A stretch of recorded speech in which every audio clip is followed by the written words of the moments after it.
Shalom, brothers and sisters. So by now you will have heard and probably seen the videos, so I'm not going to bother attaching it on here. You can easily check that out. Amir did post a video as well.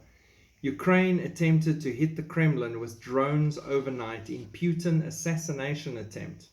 Kiev made an attempt to hit the Kremlin with drones, but the attack was successfully repulsed, the press service of the Russian president said on Wednesday. Tonight, the Kiev regime made an attempt to strike with unmanned aerial vehicle on the Kremlin residence of the president of the Russian Foundation.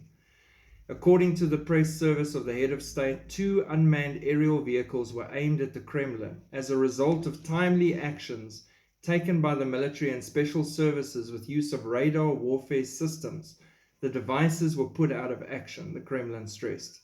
Russian President Vladimir Putin was not injured and continues to work as usual.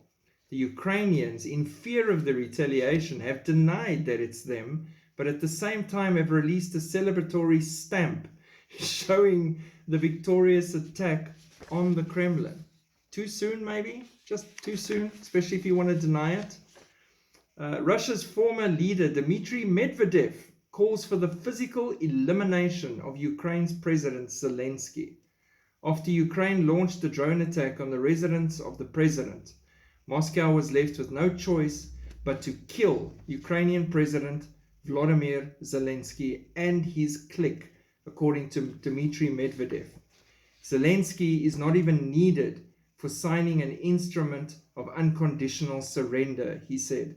Hitler, as is known, did not sign it either. There will always be a substitute, Medvedev wrote. Russian President Putin did not get injured in the drone attack on the Kremlin. He was not even home. According to his staff, this happened overnight and nothing was done to Putin. So Medvedev again calling for the complete assassination wipeout of Zelensky and his friends.